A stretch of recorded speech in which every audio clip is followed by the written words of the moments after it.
Two of the biggest free agent dominoes fell today, and Justin Verlander signing with the New York Mets on a 2-year deal, and Trea Turner signing with their NL East rival, the Phillies, on an 11-year, $300 million deal. And of course, my Angels got some action in signing Carlos Estevez to a 2-year deal, who a lot of people have said is underrated. We're going to talk all about that and my thoughts on all of this right after this. What is up, YouTube? It is your boy Adamar Sports here, coming back at you with another MLB offseason video. As you can see, I'm still in my makeshift studio right now. I'm thinking of putting my Trout jersey back on the wall and all my other stuff. Now, before we get into today's video, I did want to give a special shout out to Thrive Fantasy for sponsoring this video. Check them out at the link in my description. Sign up using promo code NMR. If you deposit $10, you get $60 worth of money to bet with. If you deposit $100, you get $280 worth of money to bet with in free contest entries and a deposit match. What are you waiting for? Go sign up now. Go bet on some football every Sunday. Go bet on some NBA, some NHL. I don't care what you do with your money. Just do it on Thrive Fantasy. Use promo code NMR to help support the channel.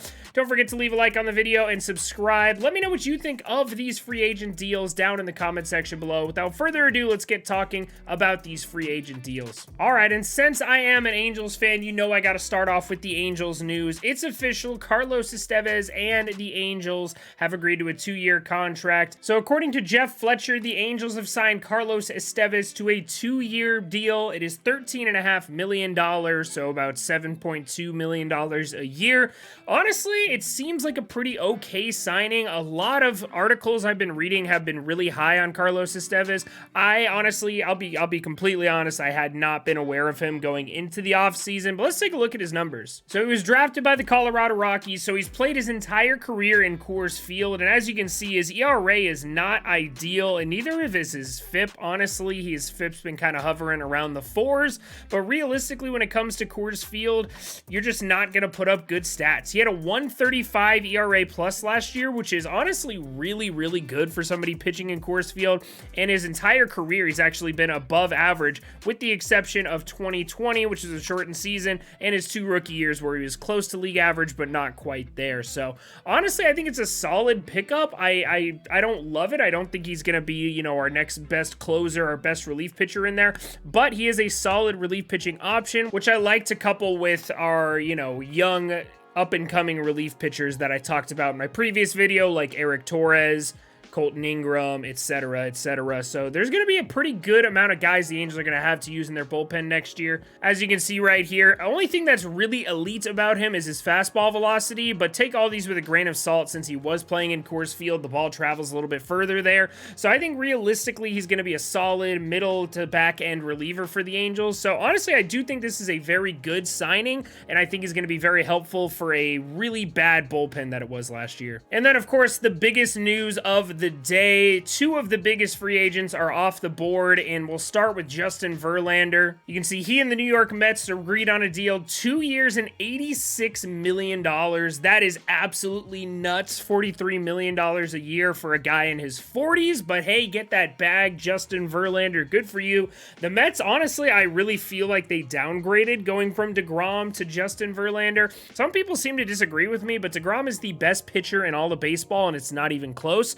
Justin Verlander had a great year last year, don't get me wrong, but we've seen Justin Verlander have bad years in the past. There was a hot minute there where he was like a solid average to below average pitcher, and I could honestly see that happening to him again. He's aging. No 42-year-old pitcher is going to be elite for that long. I feel like the only pitchers who've been able to do that were like Nolan Ryan and Randy Johnson, and they weren't even as good as they aged into their 40s. So we will see Max Scherzer and Justin Verlander both making over $40 million a year in their 40s is kind of surprising, but you know, it could pay off. You never know. Justin Verlander had a pretty much full healthy season last year, but injury concerns are my biggest worry with that. And just paying a guy in his 40s $43 million is nuts, but Stephen Cohen's made out of money. He's proven that he is the owner in baseball that is willing to spend the most money to get the players that he wants. So honestly, I don't think this hurts the Mets in any way, shape, or form, so good for them. I really think DeGrom didn't want to play in New York, because if he was was willing to spend this much on Verlander, there's no telling how much he would have been willing to spend on DeGrom.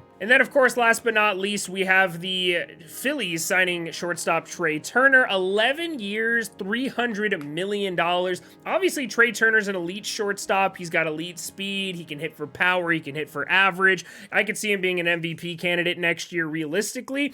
But when you're signing a guy with elite speed, and speed is his biggest tool, signing him to an 11-year deal when he's 30 years old is nuts, dude. He's going to be 41 years old. I know he's not going to be running the base pass the same way, so you're really banking on his contact and his power tool kind of developing as he ages and turning into a solid batting average and, you know, power hitting shortstop.